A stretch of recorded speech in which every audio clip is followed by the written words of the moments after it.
Ang kwentong ito ay hango sa totoong buhay. Karanasan ito ng tiyuhi ng kaibigan ko na itago na lang natin sa pangalang Nognog. Taong 1987. Olutanga, Zamboanga, Sibugay. Itong mga panahong ito, kasalukuyang manggagawa ng abaniko itong si Nognog. Yon ang pangunahing hanap buhay nila na siyang minanapan nila sa kanilang mga ninuno. Hindi din kasi nakatungtong ng paaralan itong tiyuhi ng kaibigan ko dahil sa kakapusan nila sa buhay. Kung ano ang kinalakihan nilang trabaho, yun na ang naging hanap buhay nila Nognog. Mahirap man para kay Nognog at sa kanyang pamilya, wala siyang magagawa. Kung hindi nyo na itatanong, nasa edad 14 pa lamang si Nognog noong mga panahong yon. Bata man ang katawan, pangmatanda na ang responsibilidad. Ang pinakamahirap sa trabaho nila Nognog noon ay ang paghahabi ng abaniko. Medyo komplikado kasi ang paggawa ng abaniko, lalo na sa mga baguhan. Isang mali mo lang, maaaring masira ang iyong abanikong ginagawa. Maliban doon, gumagawa din sila Nognog noon ng walis tambo at mga sisidlang gawa sa kawayan. Sabay-sabay nila itong inilalako upang isahan lamang ang kanilang pagbenta. Isang araw, walang trabaho noon si Nognog. Semana Santa kasi ng linggong yon, kaya lumiban muna itong si Nognog sa trabaho para idaos ang papasapit na Biyernes Santo. Yun din ang nakamulatang tradisyon ng pamilya nila Nognog, kaya sinusunod niya ito. Habang siya ay nagkakape, biglang lumapit ang kanyang ama na siyang kasama niya rin sa trabaho. Nog, may gagawin ka ba mamayang hapon? Tanong ng ama niya. Wala naman ho, tay. Bakit ho? Sagot ni Nognog. Bibisita sana tayo sa yumao mong lolo. Magtatabas lang ng damo dahil ramdam kong natatabunan na ang puntod nito. Sagot naman ng kanyang ama. Nang marinig ito ni Nognog, tumangulang naman ito upang ipakita ang kanyang pagsang-ayon. Agaran din naman ang pag-alis ng kanyang ama dahil sa meron pa itong gagawin. Matapos makapag-wika ni Nognog, tinungo na din ito ang kinaroroonan ng kanyang ama. Sa pagsapit ng alauna ng hapon, nagsimula nang maglakad sila Nognog patungo sa sementeryong pinaglagakan ng kanyang yumaong lolo. Alam man ng ama ni Nognog ang kinaroroonan ng puntod ng kanyang ama, labis pa rin ang hirap niya sa paghanap dito. Laking sagabal kasi sa sementeryo ang napakataas na mga talahib na siyang nagpapahirap sa kanilang mag-ama. Sa bawat pagpasok nila sa looban ng sementeryo, panay ang pagtabas at paghawi nila ng mga talahib. Si Nognog noon, sumusunod lang naman sa kanyang ama, patungo sa dinaraanan nito. Tay, sigurado ka ho bang dito yung daan? Parang ang layo na po kasi natin eh. Wika ni Nognog. Oo, nak. Pagdududahan mo pa ba ako ilang taon na ako nagpapabalik-balik dito. Kabisado ko na ang lahat ng sulok dito, kaya sumunod ka na lang. Sagot naman ng kanyang ama. Wala namang nagawa noon si Nognog kung hindi ang tumahimik at sumunod na lamang sa kanyang ama. Ilang oras lang ang lumipas sa kanilang paghahanap. Nadapo na nga sila Nognog sa puntod ng kanyang lolo. Paglapit nila Nognog sa puntod ng kanyang lolo, ay bigla itong nagulat nang mapansin itong napakasaya ng kanyang ama noong mga oras na yon. Animoy meron itong ibang pakay sa puntod ng kanyang ama, maliban sa pagbisita nito dito. Matapos nilang matabas ang mga talahib papaikot sa puntod, biglang nagwika ang ama ni Nognog. Nog, kung ano man ang makikita mo ngayong araw, piliin mong isikreto na lamang. Ikaw ang isinama ko dito dahil sa ikaw ang kaisa-isa kong anak na aking pinagkakatiwalaan. Meron akong kukunin sa puntod ng iyong lolo na siyang sinabay namin noong ilibing ito 7 taon na ang nakakaraan. Wika ng kanyang ama.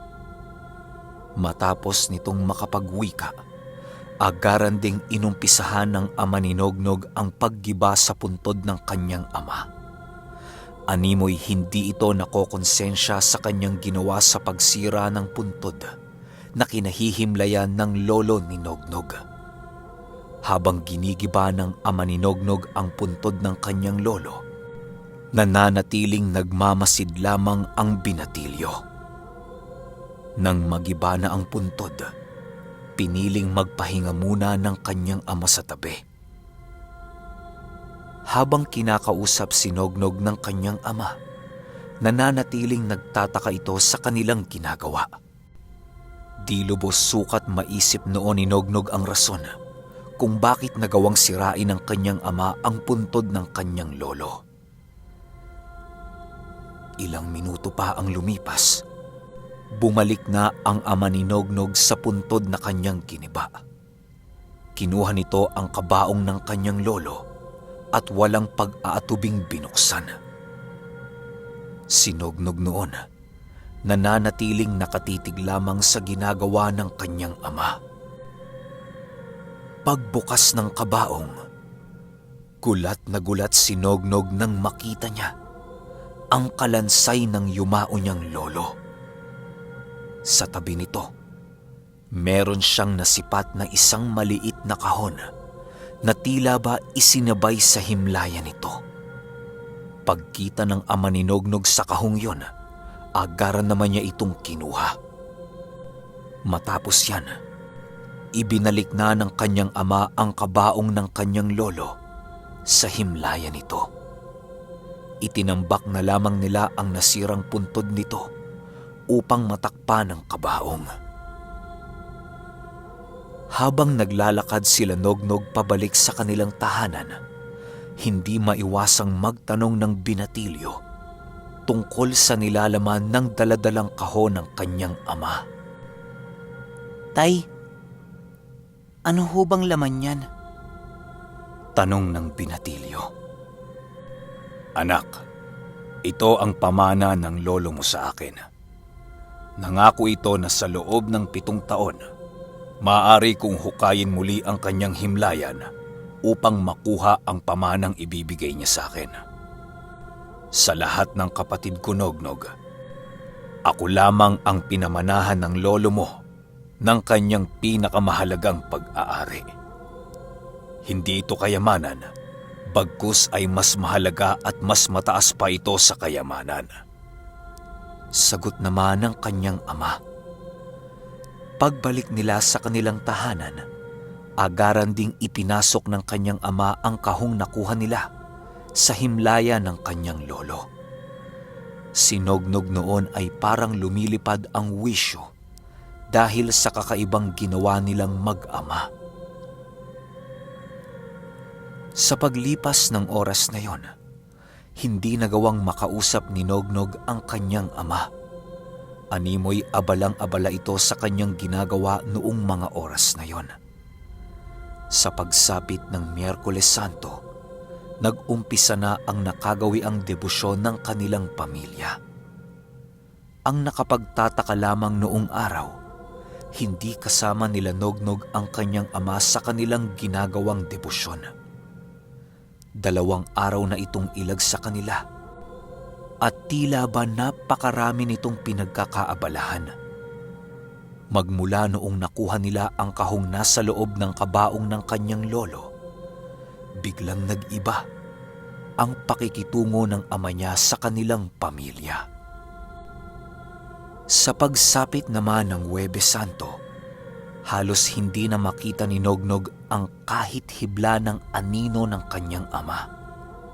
Pinahanap na ito sa kanya ng kanyang ina sa kanilang baryo, pero hindi talaga ito nakita ni Nognog. Hanggang sa wala nang nagawa noon ang binatilyo, kung hindi ang magtanong sa mga kumpare at mga kapatid ng kanyang ama.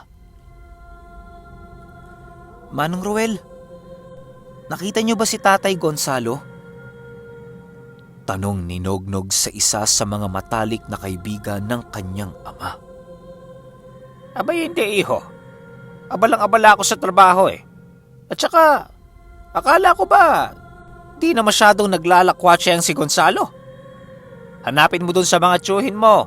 Baka alam nilang kinaroroonan ng ama mo. Sagot naman ni Mang Ruel. Dahil sa medyo abala noon ang kumpare ng ama ni Nognog, pinili na lamang ng binatilyo ang lisanin ito ng walang paalam. Kahit malayo noon ang mga bahay ng kapatid ng kanyang ama, matyaga itong nilakad ni Nognog alang-alang sa kanyang ina. Di kasi maatim ni Nognog noon na namomroblema ang kanyang ina sa pagkawala ng kanyang ama. Pagdating niya sa bahay ng tiyuhin niya, biguding malaman ni Nognog ang eksaktong kinaroroonan ng kanyang ama. Ang palaging sagot ng mga napagtatanungan ni Nognog noon ay hindi nila alam ang kinaroroonan ng ama niyang si Gonzalo. Dahil sa medyo sumasapit na noon ang hating gabi, napagpasyahan ng binatilyo na umuwi na muna. Sa pag-uwi ni Nognog, laking gulat na lamang niya nang makita niya ang kanyang ama na naroon na pala sa kanilang bahay. Agaran niyang nilapitan ito pero biglang napatigil si Nognog nang napansin niya ang lamig ng pakikitungo ng kanyang ama. Nakatingin lamang ito sa malayo at halos hindi nito magawang tumingin sa kanilang mag-iina. Ang ina noon ni Nognog ay tila ba hindi nito napapansin ang kakaibang asal ng kanyang ama. Matapos nilang kumain, biglang lumapit kay Nognog ang kanyang ama at nagwika ng, "Nog, alam ng ina mo na darating ang oras na ito. Sa pag-alis ko, anak, hayaan mong ang ina mo ang magsabi ng kwento ko. Mahal ko kayo, anak, pero hindi ko pwedeng talikuran ang aking responsibilidad at pangako para sa yumao kong ama. Ito na ang nakatakdang oras upang ako naman ang magmana ng kanyang karunungan. Ang sinasabi ko sa iyong tiyuhin mong naging taliwas sa amin ay hindi yun totoo. Puntahan mo siya, Nog, dahil isa siyang mabuting tao." Nang marinig ito ni Nognog, biglang lumaki ang kanyang mga mata, gawa ng hindi niya alam kung ano ang ibig sabihin ng kanyang ama. Tay, saan ka ba kasi pupunta? Ayaw mo na ba sa amin, Tay? Hindi naman kami nagiging pabigat sa iyo, ah. Sagot naman dito ni Nognog. Pero kahit anong gawin niyang pagsasalita sa kanyang ama, hindi na nito nagawa pang muling sumagot sa kanya. Matapos nilang mag-usap, agaran ding umalis ng kanilang tahanan ang kanyang ama. Hindi na ito napigilan ng ina ni Nognog, kaya maging siya ay wala nang nagawa, kung hindi ang hayaan na lamang ito sa kanyang pag-alis. Habang tinitingnan ni Nognog ang pag-alis ng kanyang ama, hindi nito mapigilan ang pagtulo ng kanyang luha sa kanyang mga mata. Matapos ang mga pangyayaring yon, hindi lubusang maisip ni Nognog ang nangyayari sa kanyang pamilya. Ang pangako noon ng kanyang ama sa kanila ay tila ba naglaho ng dahan-dahan. Di rin nagawa noon ni Nognog na magtanong sa kanyang ina dahil sa labis niyang nararamdamang kalungkutan. Kinaumagahan, maaga pang umalis ng bahay si Nognog upang hanapin ang tiyuhing binanggit sa kanya ng kanyang ama. Ang pagkakaalam kasi ni Nognog sa tiyuhin niyang yun ay isa itong malupit na kapatid ng ama niyang si Gonzalo. Matyagang hinanap noon ni Nognog ang bahay ng kanyang tiyuhin upang kahit papaano'y makakuha dito ng kasagutan. Nang matuntunan ni Nognog ang bahay ng kanyang tiyuhin, doon niya napag-alamang isang albularyo pala ang kapatid ng tatay niya. Pagpasok niya dito, agara namang nagbigay ng respeto si Nognog upang hindi mainsulto ang kanyang tiyuhin. Magandang araw po, Tiyo Boyo. Ako po to si Nognog. Anak ho ko ni Gonzalo. Yung kapatid nyo. Wika ni Nognog. Oh, napadalaw ka, iho. Halika, pumasok ka. Gusto mo ba ng kape? Wika ng kanyang tiyuhin. Pagpasok ni Nognog sa pamamahay nito, ay hindi niya napigilang mamangha sa mga kakaibang bagay na naging palamuti ng kanyang tiyuhin sa buong tahanan nito.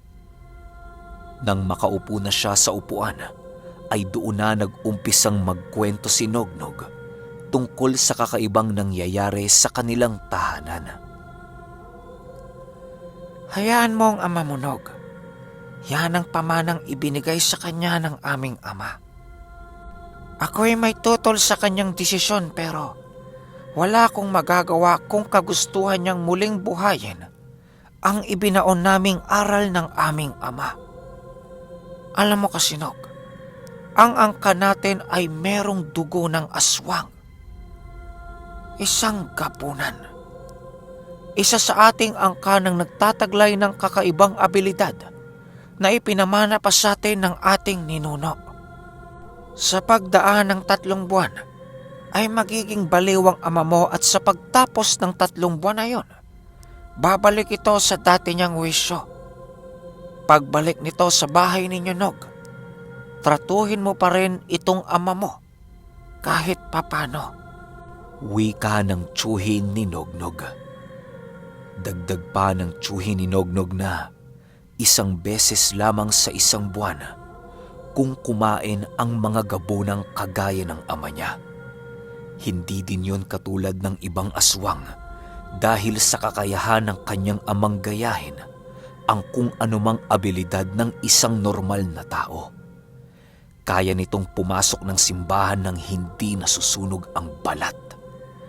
Kaya nitong humawak ng banal na tubig. Kaya nitong manalangin sa Panginoon.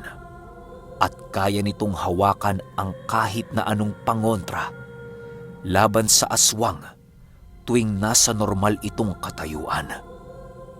Maaapektuhan lamang ng pangontra ang kanyang ama kapag nakapagpalit na ito ng kanyang kaanyuan. Ang abilidad na hawak ng ama ni Nognog ay isa sa mga pinakadelikadong abilidad ng mga aswang. Maliban sa kakayahang yan, kaya ding umalipi ng ama ni Nognog ng kapwa niya aswang kung ito ay kanyang nanaisin. Dahil sa mga nalaman ni Nognog, tila ba hindi niya maisip kung bakit pinili ng ama niya ang maging isang aswang kesa maging padre de pamilya ng kanilang tahanan. Sa pagsapit ng Biyernes Santo, nakauwi pa itong ama ni Nognog. Gulat na gulat noon si Nognog dahil sa napakaraming dugo ng kasuotan ng kanyang ama noong umuwi ito. Nasa bandang 6:00 na yon ng hapon nang nagawi ito sa kanilang tahanan. Pagpasok nito sa kanilang bahay, nagwika ang ama ni Nognog ng, Nog, aalis muna si Itay ng 3 buwan. Ikaw na muna ang bahala sa iyong inay. Pagsumikapan mo lang, Nog. Dahil pagbalik ko, babawi din ako sa inyo. Palagi mo sanang iisipin na mahal ko kayo. Kaya ako ginagawa to. Wika ng kanyang ama. Mahal, Tay? Paanong pagmamahal yan? Pansariling interes mo lang ang iyong iniisip. Hindi mo kami mahal ni Inay. Sagot naman ni Nognog. Pumiyok. Nang marinig ito ng kanyang ama, hindi na muli nito nagawa pang sumagot. Pinili na lamang nitong pumasok sa kanilang silid at kumuha ng gamit na kanyang kakailanganin sa kanyang paglisan. Di na nagawa pang makisalo noon ng kanyang ama sa kanilang pagkain. Gawa ng agaran din ang paglisan nito sa kanilang tahanan. Pagkaalis ng kanyang ama, agad ding lumapit sa kanya ang kanyang ina at nagwika ng, Hayaan mo ng tatay mo, anak. Alam mo kasi, may mga bagay kaming tinatago sa'yo kaya niya nagagawa ang mga to eh. Huwag mong ilalabas sa bayang yung mga nakikita at mga nalalaman ha. Napakadelikado kasi anak kapag merong makatunog sa ginagawa ng iyong ama. Ngayong papasibol pa lamang siya. Wala pa itong laban sa mga nilalang na maaaring makaharap niya. wika ng ina ni Nognog. Hindi na sumagot noon si Nognog. Gawa ng litong-lito pa ito sa mga nangyayari. Sa pagsapit ng Sabado de Gloria, hindi na naipagpatuloy ni Nognog ang debosyong kinalakihan niya. Animoy nawala ang lahat ng gana ni Nognog dahil sa nangyari sa kanyang ama. Sa pagtapos ng Semana Santa, pinili na ni Nognog na bumalik sa kanilang trabaho upang itaguyod ang pangangailangan nilang mag-iina. Siya na lamang kasi ang inaasahan ng kanyang ina noon pagdating sa pagbili ng bigas na kanilang gagamitin sa araw-araw. Magmula ding umalis ng Biyernes Santo ang ama ni Nognog, hindi na muli itong bumalik pa sa kanilang tahanan. Malungkot man noon ang binatilyo, pinili pa rin itong maging matatag para sa kanyang ina. Itinuon na lamang nito ang kanyang wisyo sa kanyang mga kaibigan upang kahit papaano'y hindi siya yakapin ng kalungkutan. Sa pagpasok ni Nognog sa trabaho, ay napakasaya niya. Pero sa kanyang pag-uwi, doon na naman siya muling pinabalot ng lungkot. Ang kalungkutang kinikimkim noon ni Nognog ay pinili niyang ikubli sa likod ng kanyang puso. Palagi siyang umiiyak noon kapag oras na ng tulugan dahil sa labis na pangungulila sa kanyang ama. Wala noong nagawa si Nognog kung hindi ang hintayin ng pagbabalik ng kanyang ama noong minsan itong lumisan ng Semana Santa. Okay, episode 1 pa lang ang angas na. Paano pa kaya yung episode 2, di ba? Anong mangyayari sa pagbalik ng tatay ni Nognog? Tsaka, bakit parang bakit parang merong pinaghahandaan yung tatay ni Nognog? Kasi kayo, di ba? Kung kayo tatanungin ko, pipiliin nyo ba maging aswang kaysa maging padre de pamilya? Di ba hindi? Feeling ko merong malalim na dahilan yung tatay ni Nognog. Kaya niya ginawa yon. Kaya, pahintay na lang ako sa part 2. 2 parts lang naman to. Gawin na natin kaagad. Salamat.